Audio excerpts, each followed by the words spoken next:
I grew to 65,000 YouTube subscribers in 1 year. When I started, I had no idea what I was doing. I was just looking for a way to finally get out of my 9 to 5. 1 year later, I'm a full-time coach.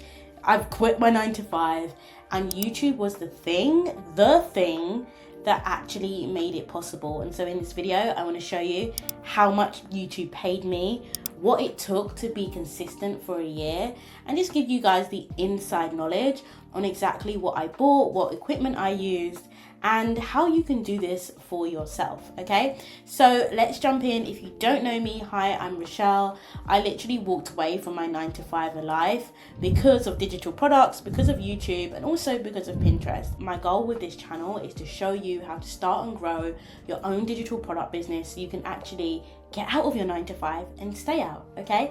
So let's go into YouTube. I'm gonna be very honest with all the numbers. You're gonna see everything on screen. So let's jump in. Okay, so we're inside my YouTube, and you can see here now, we are on lifetime, and you can see how much I have made. So I have made $35,000 just from YouTube alone. And I'm only gonna talk about my income from YouTube. If you want to see how I monetized outside of YouTube, how I actually made $189,000 so far selling digital products, please watch some of my other videos, but this is going to be specifically about YouTube, okay? So you can see actually I started posting properly, you know, I got monetized around the 1st of April, I think, right? So this is when I got monetized, but I actually started posting somewhere around here. Okay, so you'll see that I was getting really low views at first, right? So when I have students come into my community, this is where I help you start and grow your own digital product business and market, okay? A lot of people are like, I've only got a few subscribers, no one's watching me. But you can see, look, I was hardly getting any views at all. Like the whole time from January all the way to March, like I was getting barely any views, and then it shot up, okay? And this is when I got monetized. I remember getting monetized somewhere in April, okay? So this is how it's been since. Now you'll see that even after that, I had quite consistent, like a few peaks, and then I had a big peak here because I had a viral video, and I'll talk about how that viral video came about and how you can probably copy the same formula to make your own viral video, okay? But I just want to show you how it's worked here. And this has been me consistently uploading. Apart from 3 weeks in summer, I have uploaded 2 videos a week every single week. I actually started off with uploading 1 video a week when I was editing my own videos, and then I put it up to 2 videos. But we're going to come on to editing in a minute. I just want to show you exactly how this has worked. And you can see that my watch time is at 198K. Now you need 4,000 watch time hours to get monetized.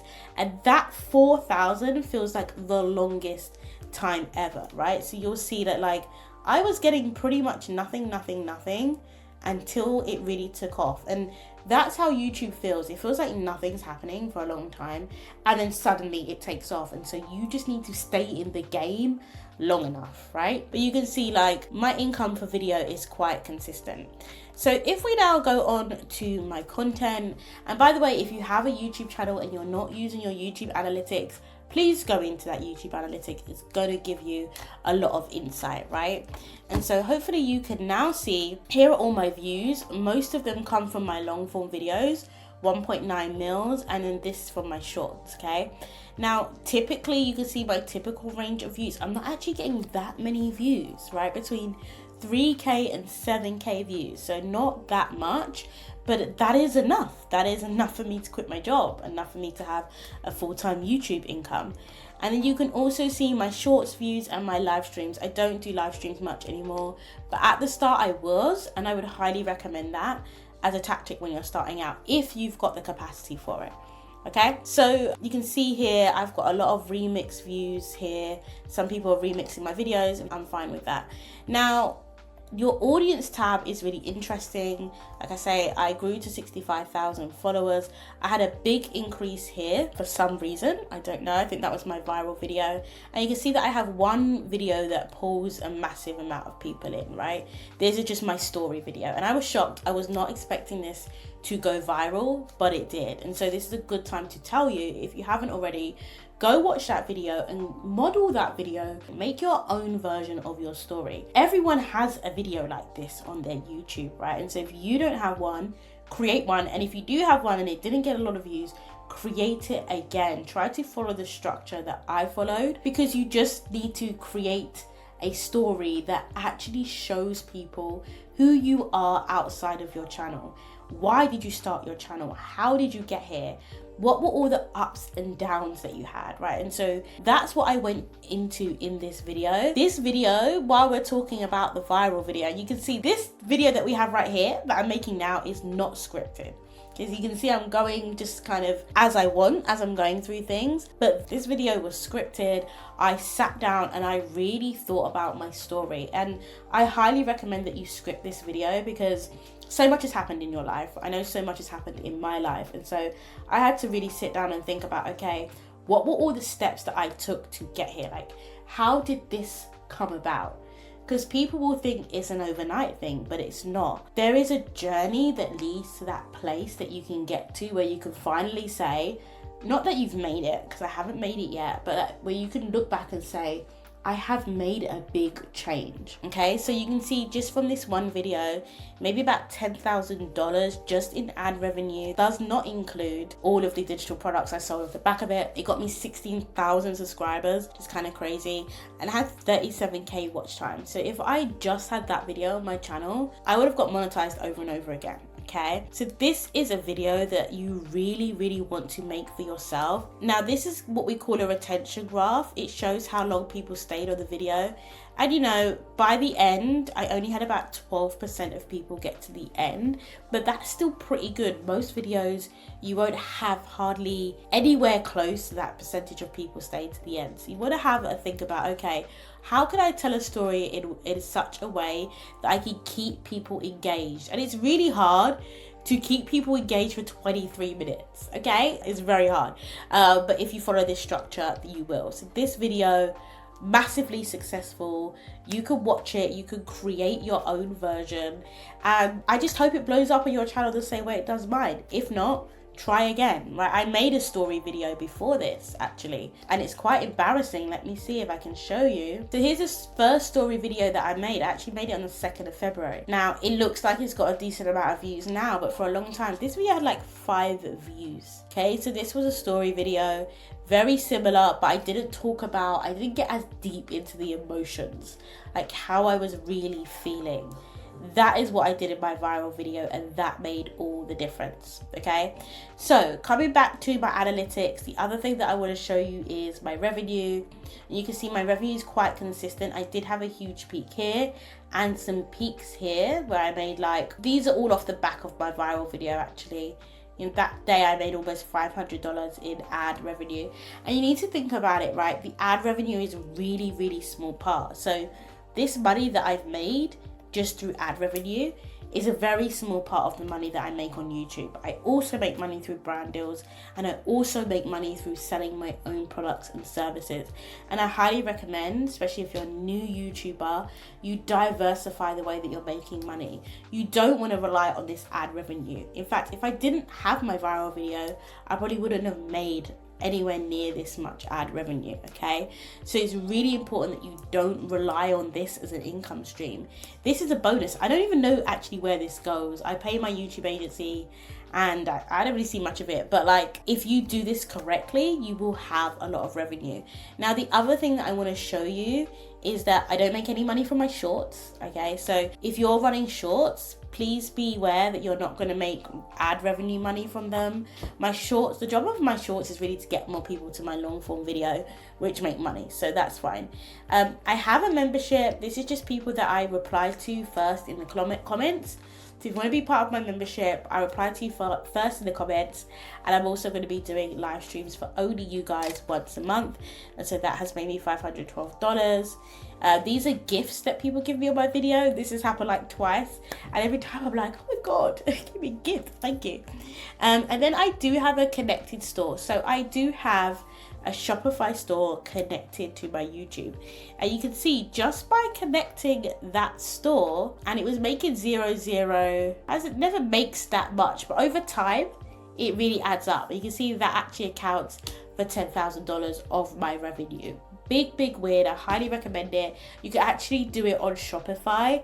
I don't have a video on it, but you can YouTube it. Okay, so now I want to talk about the type of content that I make. Okay, so if you go onto my actual channel, anyone's actual channel that's doing well in your niche, and you click on their video tabs, YouTube will actually sort the popular ones for you. And so when you click on popular, you know that these are basically their best performing videos. So these are the videos that perform way better than my average. Wait, look, this one is so old. I edited this myself. So way better than the average. Those are the videos that you want to mirror. Those are the videos that are getting the most views, and the more views you get, the more customers you have, the more you get paid, right? So this is a really easy hack. If you're just starting out on YouTube, please go and research other creators in your niche or in niches that are similar to yours. Look at their popular videos and think about how you can make your own version. Now, if you go around just making a like-for-like copy, you know, everybody's gonna know. Everyone's just gonna know you're copying this bigger creator. However, if you take these videos and make them your own, so let's say that I've said about how Pinterest 10x'd my business, but let's say that you're an expert in threads, you could say how threads 10x my digital product business, right? Without followers, because I know you don't need followers on there either. Okay, so think about how you can adapt people like me or other people in your actual niche. Their titles really important, and their thumbnails. And remember, I can't get any of those views if nobody clicks on my video. And so the title here and the thumbnail here are one of the most important things. This is what we call packaging, and it's super important. Okay, so look at the content themes I make here, make one similar. And actually I created a video with more information about how I actually go about choosing the right content for my YouTube channel. I personally don't care about views. I couldn't give a rat's ass about views. But what matters to me is impact, comments, and helping people and sales. Okay, let's be honest, we are a business. We want you to be making sales. And so once you have started creating YouTube content, you can then use something called Hyros. I literally signed up for them last month. But Hyros tell you which videos actually making you the most money, right? There's a little URL that you put on the end of your video URL when you send people to products from a video or services, and it can track it for you, okay? So I haven't had it long enough, but if you just comment tracking below, once that starts to come through, I'll definitely share it with you. Okay, so we've talked about content, we've talked about how I get paid. What I now want to talk about is equipment. But this is the thing that really tripped me up. I could have started a YouTube a year earlier, but I wasn't so obsessed with the equipment, right? So here is my equipment that I use. This is by no means saying that you must use it, just letting you know what I use. The first thing is I have a Canon EOS camera.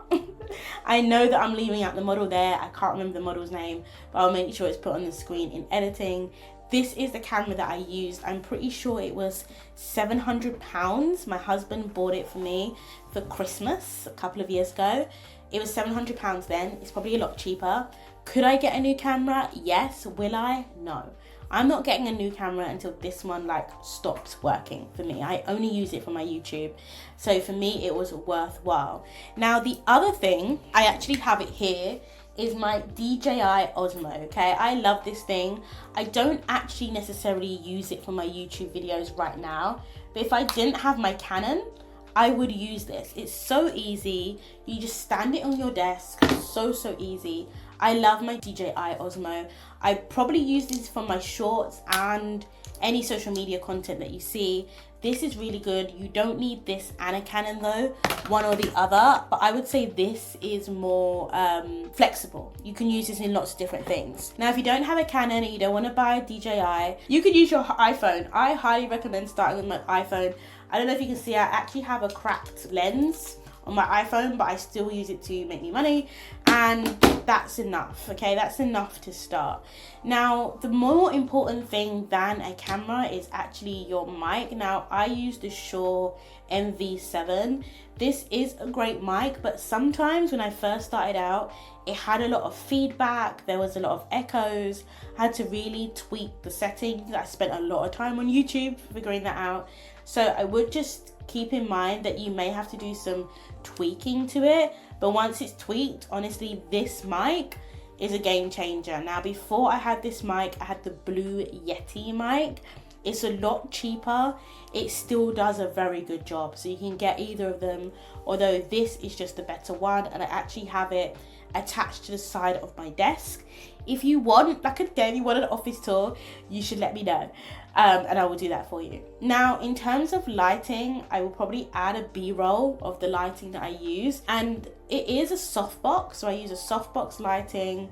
I used to just use a ring light, and I realized that it was way too harsh, so now I use a softbox light. Now, this is the order I would recommend investing in your tools, right? First of all is your mic. The audio is the most important. Spend money there first, okay? If you only have a little bit of money to spend it on your audio. And then you could just record in front of a window. I do have a window here, but it's not the way my desk is set up, okay? But you could just record in front of a window. Now, once you have a little bit more to invest in your channel, get a light. Get a softbox light.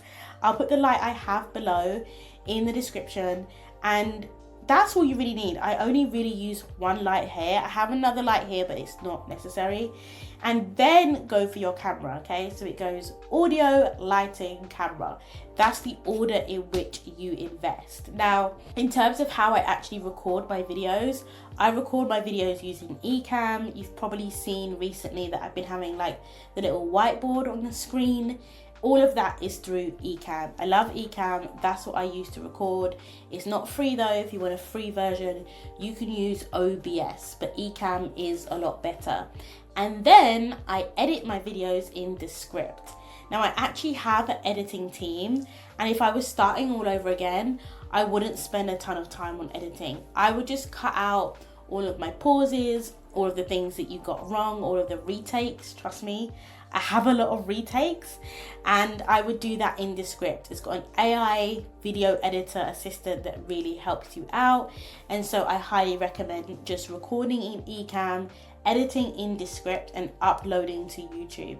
No more other fancy edits, no more motion graphics, none of that is necessary. What you should focus your design work on is the thumbnail.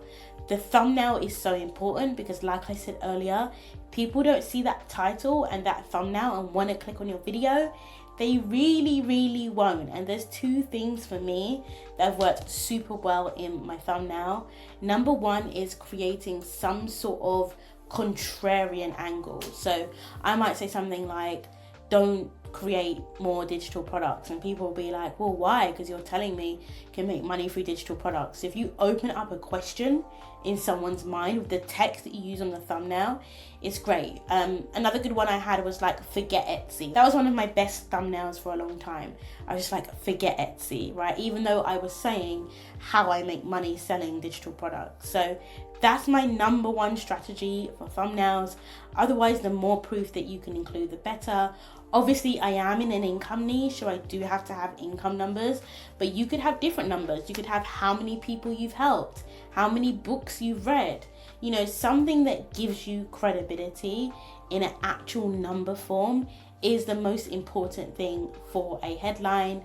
And then a title also needs to be curiosity driving, needs to make people want to click on it, but actually you should just be using titles that are working already. You should be looking around YouTube, seeing what titles did well, as in what titles had more views than the average, what titles are in that popular section when you search someone on YouTube, and then you should just tweak that title, tweak a few words in that title to make it your own.